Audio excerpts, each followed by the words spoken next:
చరితం రఘునాథస్య శతకోటిప్రవిస్తరం ఏకైకం అక్షరం ప్రోక్తం రామాయ రామభద్రాయ రామచంద్రాయ వేదసే రఘునాథాయ నాథాయ సీతాయ పతయే నమః.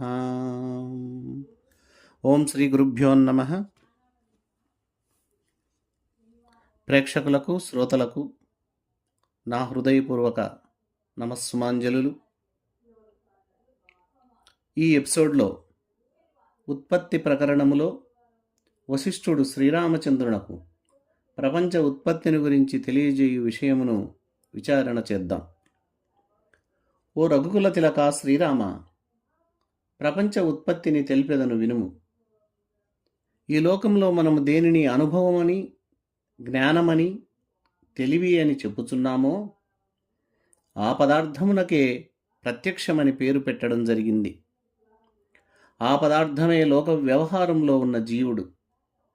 జీవుడు బుద్ధి ఉపాధిలో ఉండి జ్ఞానమనియు, అహంకార ఉపాధిలో ఉండి జ్ఞాత అనియు, శబ్దాది విషయ ఉపాధుల యందుండి పదార్థమనియు చెప్పబడుచున్నాడు. ప్రత్యక్ష శబ్దవాచ్యమగు బ్రహ్మము సృష్టికి ముందు కార్యములు ఏవీ లేవు కనుక అది కారణముగాక ఏ ఉపాధులతో సంబంధం లేక ఉన్నది. పూర్వకల్పాంతమునందు నశించి లీనమై ఉన్న జీవులు ఫలోన్ముఖులైనప్పుడు బ్రహ్మమునందుండి ఇచ్ఛాశక్తి బ్రహ్మమునే ప్రపంచరూపంగా తోచునట్లు చేయడానికి ఆరంభించింది.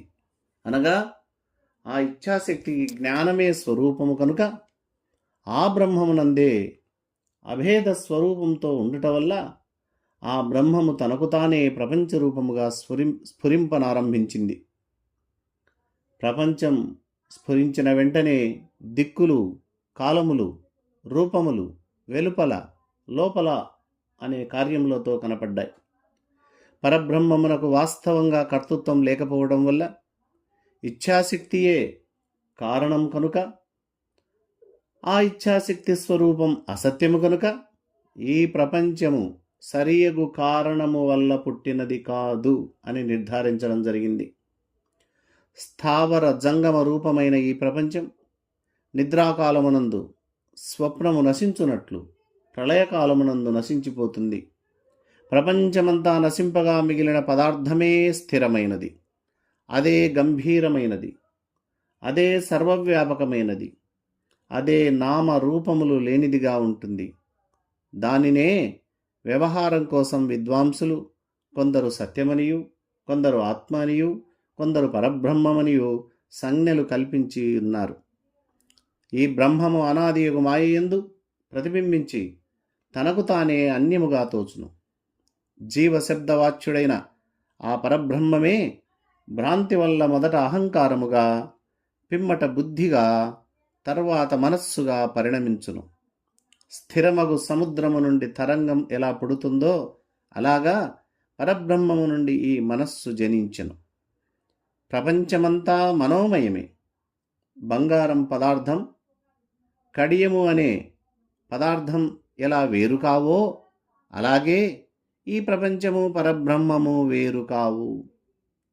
ఎండమావులు అసత్యములే అయినను అందు కనపడే నీటిలో అలలు తోచినట్లు ప్రపంచము భ్రాంతి చేత తోచుచున్నదే. భ్రాంతి వల్లనే లేని ప్రపంచము ఉన్నట్లు కనపడుతున్నది. ఉన్న పరబ్రహ్మమే భ్రాంతి వల్ల ప్రపంచముగా కనిపిస్తున్నది. దీనినే అవిద్యానియు, దీనినే సంసారమనియు, దీనినే మోహమనియు, దీనినే మాయనియు పిలుస్తూ ఉన్నాం. రాగద్వేషాది బంధములు కల్పించడం వల్ల దీనికే బంధమని పేరు. కాబట్టి ఓ శ్రీరామచంద్ర, దీని స్వరూపం వివరించడం, తనకంటే అన్యముగా ఒక పదార్థము కనిపించినచో అది ఏ బంధం. కావున భేద దర్శన కారణమైన అజ్ఞానమే బంధం. ఈ అజ్ఞానం తొలగి రెండవ పదార్థం కానరాకపోతే అది ఏ మోక్షం. తామర తీగ యొక్క నీల రూపం తామర విత్తనమునందు దాగి ఎలా ఉంటుందో అలాగా భేదవాసనతో ఉన్న సంస్కారం సుసుప్తిలో అణగి ఉండి జాగ్రత్త అవస్థలో విజృంభిస్తుంది.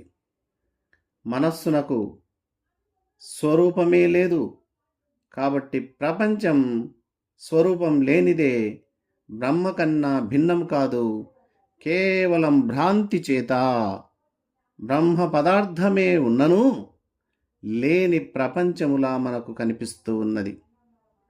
ఈ విషయం నీకు బాగా దృఢపడాలి అంటే నేనొక ఉపాఖ్యానం చెప్పెదను వినుము. ఆ ఉపాఖ్యానము పేరు ఆకాశజోపాఖ్యానము అని వశిష్ఠి మహర్షి పలకగా శ్రీరామచంద్రుడు చాలా ఆసక్తితో దానిని వినడానికి ప్రారంభించాడు. ఓ శ్రీరామచంద్ర, ఒకప్పుడు ఆకాశజుడు అనే బ్రాహ్మణుడు ఉండేవాడు. ఆ బ్రాహ్మణుడు మిక్కిలి ధర్మాత్ముడు, నిరంతరం ధ్యానమే శీలముగా కలిగినటువంటి వాడు. ఆయన ఆయుష్కు అంతమే లేదు. ఎన్ని రోజులున్నా అతనికి మరణం లేకపోవడం వల్ల ఒకసారి అతన్ని చూచిన మృత్యుదేవత ఇలా అనుకుందట, స్థావరములను జంగములైనటువంటి సర్వపదార్థములను భక్షించేటటువంటి నేను ఈ ఆకాశజున్ని ఎందుకు భక్షించలేకున్నాను? ఎలాగైనా సరే నాకున్న అపరిమిత శక్తితో ఈ ఆకాశజున్ని చంపెదను అని తలంచి ఆ ఆకాశజుని పురానికి వెళ్ళిందట. ఎప్పుడైతే ఆ పురానికి వెళ్ళిందో వెంటనే అగ్ని ప్రజ్వలించింది. ఆ అగ్ని మృత్యువును వెంటాడి దహింపనారంభించింది. అయినా మృత్యువు లెక్క చేయక బహు కష్టంతో ఆకాశజున్ని ఎలాగైనా సరే ఆక్రమించాలని ప్రయత్నించి విఫలమైంది. చివరకు చేసేదేమి లేక యముని వద్దకు వెళ్ళి, మహాత్మా, నేను ఎంత ప్రయత్నించినా ఆకాశజున్ని చంపలేకపోయాను. దీనికి కారణమేమిటో నాకు తెలియలేదు. దయచేసి ఆ కారణాన్ని తెలియజేయమని అడిగింది. ఓ మృత్యుదేవత, నీవు స్వయంగా ఎవ్వరినీ చంపలేవు. మానవుడు తాను చేసిన కర్మల ద్వారానే అతడు మృతి చెందుతాడు. కాబట్టి ఆకాశజుని కర్మల ద్వారా ఆయన మృతి చెందాలి. నీవు ముందుగా ఆకాశజుని యొక్క కర్మలను కనిపెట్టుపో అని సెలవిచ్చాడు. వెంటనే మృత్యుదేవత సరేనని 3 లోకాలు వెదికింది. వెళ్ళి ఎక్కడ చూసినా ఆకాశజుని కర్మలు కనిపించలేదు. తిరిగి యముని దగ్గరకు వచ్చి మళ్ళీ ఇలా ప్రశ్నించింది. యముడు మృత్యుదేవతతో, ఆకాశజుడు ఏ కర్మ చెయ్యలేదు, కావున అతనికి కర్మలేవీయూ లేవు. ఆయన ఆకాశంలాగా నిర్మలమైన స్వభావం గలవాడు. ఆయన పుట్టుకకు ఆకాశం తప్ప తక్కిన కారణాలు ఏవీ లేవు. కార్యకారణములకు అభేదం కాబట్టి ఈయన కూడా ప్రత్యక్ష ఆకాశమే. ఆకాశాన్ని ఎవరు ఏమి చేయలేరు. ఓ మృత్యుదేవత, నీవు కూడా ఆకాశాన్ని ఏమి చేయలేవు. కాబట్టి నీ ప్రయత్నాన్ని విరమించుకో అన్నాడు. ఈ ఆకాశజోపాఖ్యానాన్ని విన్నటువంటి రాముడు, ఓ వశిష్ఠమునీంద్ర, మీరు చెప్పిన ఆకాశజుడు హిరణ్యగర్భుడే అని నా మనసుకు తోచుచున్నది అని అన్నాడు. వశిష్ఠుడు అందులకు ఆమోదించి ఇలా అన్నాడు. నాయనా శ్రీరామ, హిరణ్యగర్భుడు సంకల్పము చేత తోచిన వ్యక్తి.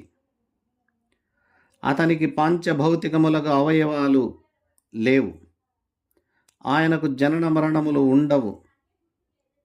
వాస్తవ స్థితిలో ఆ హిరణ్యగర్భునికి రూపము లేదు. గొడ్రాలికి బిడ్డవలే ఆయనకు ఎటువంటి రూపముండదు. అంతేగాక హిరణ్యగర్భునికి పంచభూతములు కారణములు కావు. కావున అతనికి పాంచభౌతిక శరీరం లేదు. ఆయన పరబ్రహ్మ మాత్రమే అవ్వడం వల్ల అనాది అయిన అజ్ఞానముచే కల్పింపబడిన మనోమయ శరీరం ఒక్కటియే అతనికి ఉంటుంది. నాయనా శ్రీరామచంద్ర, మనస్సే సర్వదోషములకు మూల కారణం.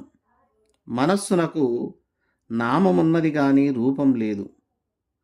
అవిద్యానియు సంసారమనియు మోహమనియు, బంధమనియు, మాయా అనియు, తపస్సు అను ఈ పేర్లన్నీ కూడా ఈ మనస్సంకల్ప సమూహములకే పేర్లు. బాగా ఆలోచిస్తే, విచార దృష్టితో చూస్తే, ఈ సంకల్ప సమూహము ఏ రోజైతే నశిస్తుందో, అది నశించిన పిమ్మట ఏదైతే శేషిస్తుందో ఆ శేష పదార్థమే నిరాకారమగు స్వస్వరూపము అని చెప్పగా, రాముడు వశిష్ఠుని మాటలని ఇవన్నీ వినడానికి బాగున్నది తండ్రి, నమ్మశక్యముగాకున్నది నాకు. మేరు పర్వతము ఆవగింజలో ఉన్నది అన్నట్లున్నది. దయచేసి నాకు జీవన్ముక్తి లక్షణాలు చెప్పండి అని వశిష్ఠుల వారిని అడిగాడు శ్రీరామచంద్రుడు. నాయనా శ్రీరామచంద్ర, ఎవరికి ప్రపంచము ఛాయామాత్రమై తోస్తుందో అతడే జీవన్ముక్తుడు. ప్రపంచాభిన్నమగు బ్రహ్మము స్వస్వరూపంగా ఎవరికైతే ప్రకాశిస్తుందో అతడే జీవన్ముక్తుడు. ప్రాప్తస్య ప్రాప్తి, పరిహృతస్య పరిహారః. ఉన్నదాన్ని ఉన్నట్లుగా, లేనిదాన్ని లేనట్లుగా ఎవరైతే చూస్తూ ఉన్నారో వారే జీవన్ముక్తులు. ఎవరి జ్ఞానమున ప్రాచీన సంస్కారములు అంటవో అతనే జీవన్ముక్తుడు. వ్యవహార స్థితిలో సర్వము ఉంటుంది, అయినను పరమార్థ విజ్ఞాన సామర్థ్యం వల్ల ఎవరికి ఈ ప్రపంచముతో, ఈ వ్యవహారములతో సంబంధం లేదో ఆయనే జీవన్ముక్తుడు. అనాత్మను కూడా ఆత్మగా, అంటే ప్రపంచమును పరబ్రహ్మముగా ఎవరైతే చూస్తూ జీవించుచూ ఉంటారో వారే జీవన్ముక్తులు. ఈ విధంగా వశిష్ఠ మహర్షి శ్రీరామచంద్రుల వారికి ఉత్పత్తి ప్రకరణములో ఆకాశజ ఉపాఖ్యానాన్ని, ఆ ఉత్పత్తి ప్రకరణము యొక్క విషయాన్ని వివరించడం జరిగింది. తర్వాత ఎపిసోడ్లో మిగతా విషయాలపై విచారణ చేద్దాం. అందరికీ నా హృదయపూర్వక నమస్సులు. ఓం అసతో మా సద్గమయ, తమసో మా జ్యోతిర్గమయ.